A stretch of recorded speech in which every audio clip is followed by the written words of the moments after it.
I'm 401 meteorologist Kim Adams. We had a 48-mile-per-hour wind gust out at Metro Airport. Still under a wind advisory. Your forecast coming up.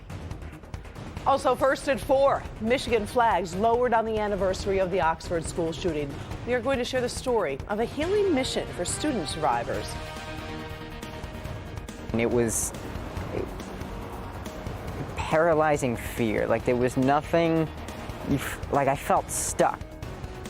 A trip from Oxford to Uvalde, Texas that will touch your heart. First at 4 starts now. Live from downtown Detroit, Local 4 News First at 4 starts now. Good afternoon, everybody. I'm Karen Drew. First at 4, you may be feeling wind gusts of up to 40 miles an hour in your neighborhood. Take a look. This is a live look in downtown Detroit. We will be under that wind advisory for a few more hours. Let's get right to Kim Adams for an update. How bad is it right now, Kim? Well, it's pretty windy out there. We've had gusts upwards of 40, almost 50-mile-per-hour winds at Metro Airport, 39 at City Airport, 37-mile-per-hour winds in Mount Clemens. We are under wind advisory until 10 o'clock tonight, and we also have a little bit of snowfall out there. Light snow falling mainly north of I-69, but as we go through the evening hours, a few flurries, very chilly. Wind chills will be in the teens. The best way to keep up with the weather is to go to the Forewarn Weather app, type in your city, and all you have to do is just download it. It is free. All right, thank you very much, Kim. By the way, if you're headed out during the wind advisory, of course, Kim will keep you updated on the Forewarn Weather app. Now to our other story that we've been following all day, an emotional day for the people who live in Oxford and really everywhere in Metro Detroit, a somber anniversary that is being remembered. 1 year ago today, a teenage gunman killed 4 students and injured 7 others at Oxford High School. A moment of silence was held at 12:51 this afternoon.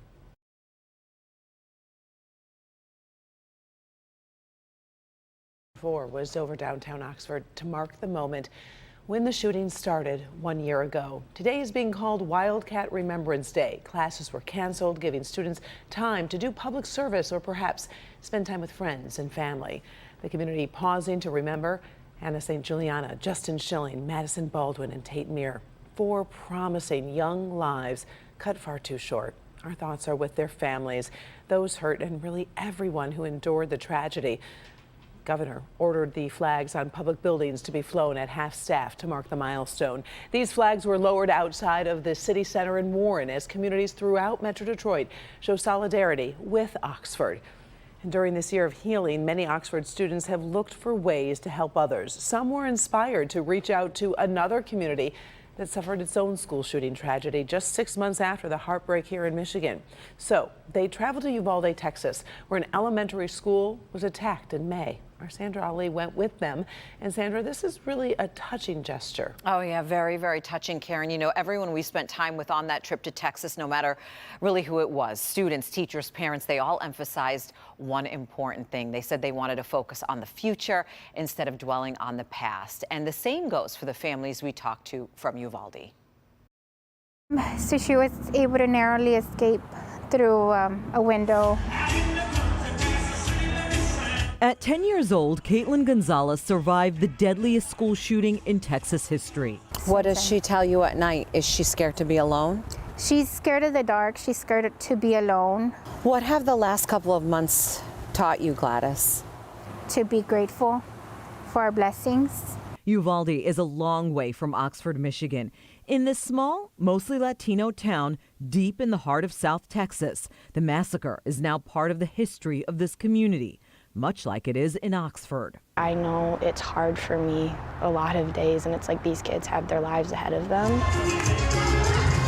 2 schools, thousands of miles apart, without much in common, really, until now. After facing unspeakable loss and tremendous heartbreak, they share a common bond. One Oxford High School senior described it as being members of a club no one ever wanted to belong to. It was paralyzing fear. Like there was nothing, like I felt stuck. There was nothing I could do. On this November day, 16 Oxford High School seniors traveled to Texas.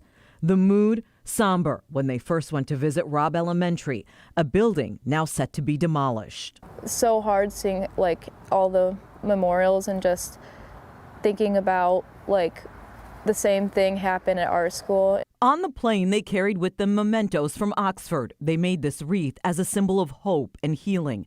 The message? Time doesn't heal all wounds, but rather a reminder to focus on the future. We all just became like a whole family, and we are able to like understand each other without really saying words.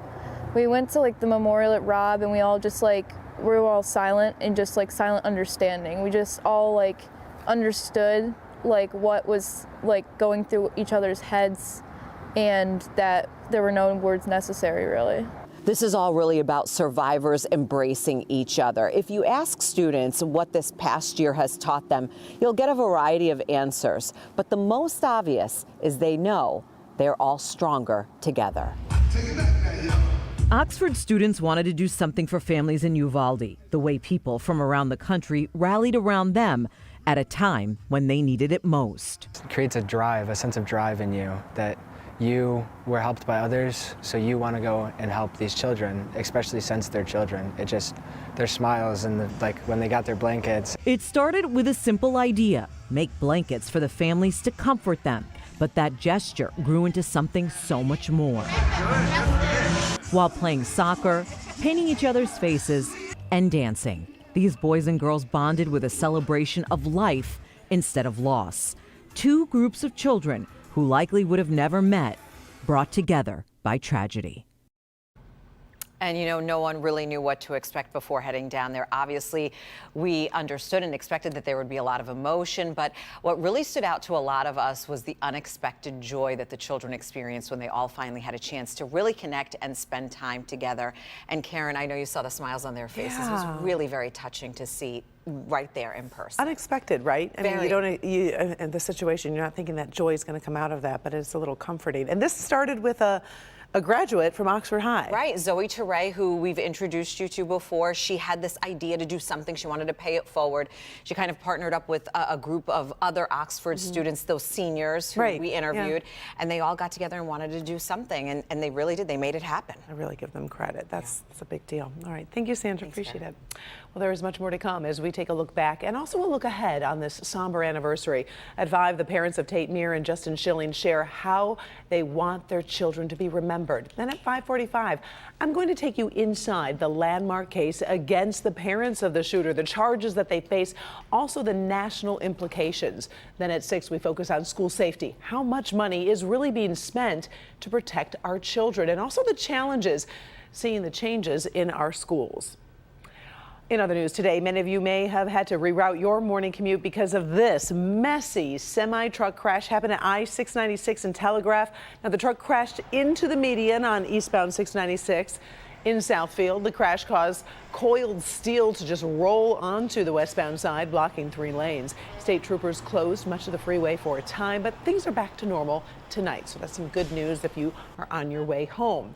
One of the members of the legendary rock group Fleetwood Mac has died. The family of Christine McVie announced her passing on Facebook. She was the co-lead vocalist, songwriter, and keyboardist for Fleetwood Mac alongside Stevie Nicks, Lindsey Buckingham, Mick Fleetwood, and her ex-husband, John McVie. Right now, we just know that she has died after a short illness. She was just 79 years old. Well, the clock is ticking right now to prevent that massive railroad strike across the United States. And the House of Representatives just got in the middle of negotiations. President Biden asked Congress to get involved 2 days ago. Kimberly Gill in the newsroom with an update on this fast-moving legislation. Kim. Karen, good afternoon. The strike deadline for about 100,000 rail employees is just 9 days away. If any of them strike, the others say they would honor the picket lines. This threat is looming right in the middle of the busy holiday season. So the president says he's reluctant to go against his labor allies, but feels a strike must be averted. The U.S. Chamber of Commerce and American Farm Bureau Federation say halting rail service could cost the American economy $2 billion per day. Hours ago, the House of Representatives voted 290 to 137 to impose a tentative deal that was reached in September, but rejected by 4 of the 12 unions involved. Those unions say they're fighting over sick pay and quality of life issues. They're critical of Congress getting involved. Listen. If they can pass a bill to put us back to work, then they can also pass a bill that makes sure that we have basic protections when we need it most and when we're most vulnerable. Now, in response to that criticism, the House also passed a second bill to increase the number of sick days under the contract from just 1 sick day to 7 sick days. But now that the Senate will have to pass both the measures without making any changes to quickly get the bills to the president. Any single senator can slow down this process. So we will, of course, continue to watch this, and we will keep you posted. Karen, we'll send it back to you. All eyes on this one for sure. All right. Thank you, Kim. Well, there are more key deadlines looming for the lame duck Congress. Lawmakers are also under pressure this afternoon to reach a budget deal by December 16th to avoid a government shutdown. The House also still needs to vote on the Respect for Marriage Act, which passed the Senate last night. Top Democrats say that vote could come as soon as next Tuesday. But even if it passes the House, what kind of impact will the bill have in Michigan? It's not as clear-cut as you might think. We're going to dig into the limits of the legislation on Local 4 News at 6. House Democrats made history today as they selected a new leader to replace Nancy Pelosi. Representative Hakeem Jeffries of New York was unanimously elected as the first Black American to lead a major political party in Congress. He will be the House Minority Leader in January as Republicans take control of the House. Speaker Pelosi announced she's stepping down after 20 years. She was the first woman to ever serve as Speaker of the House.